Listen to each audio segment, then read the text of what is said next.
aka Hasbara. AIPAC, a pro-Israeli lobbying group in the US, is crucial to their mission as it continues to sway public opinion in their favor. Recently, however, things have changed drastically. Public opinion has swung like a pendulum from dominantly favoring Israel to genuinely unfavorable. With constant tampering in US elections, desperate lobbying for legislation to criminalize pro-Palestinian advocacy, punish non-for-profit organizations for supporting Palestinian causes and universities for allowing pro-Palestinian protests, AIPAC has become increasingly perceived as a national concern. The rise of social media platforms like TikTok have allowed younger generations to have access to content showing the atrocities in Palestine. If you look at the postings on TikTok and the number of mentions of Palestinians relative to other social media sites, it's overwhelmingly so among TikTok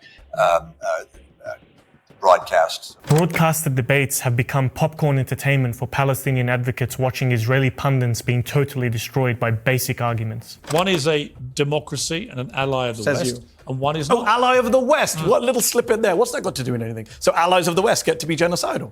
No. Why did you say ally of the West? I don't believe what they're doing in So Gaza. if Russia was an ally of the West, they could kill people in Ukraine? I don't believe what they're doing in Gaza is genocide. According to a Gallup poll conducted in March, US nationwide favorable ratings towards Israel has fallen from 68% to 58%. That's the lowest it's ever been in 2 decades. It's an even bigger drop for younger adults, from 64% to 38%. This data for Progress poll shows that 56% of Democrats believe Israel is committing a genocide. If you're still not convinced about this pendulum swing, then take a look at this poll showing that 56% of Americans oppose sending troops to defend Israel if Iran attacks. No wonder US and Israeli elites are shaking in their boots.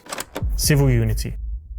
Before October 7, civil strife and unrest were so frequent in Israel that there were opinion articles guessing whether there was going to be a civil war or not. Since then, mass protests have rocked the nation and put pressure on Netanyahu along with his cabinet to secure a ceasefire deal in Gaza in order to see the remaining captives come home. What's even more ironic is that the leaders of the protests against the Israeli government are family members of the hostages themselves.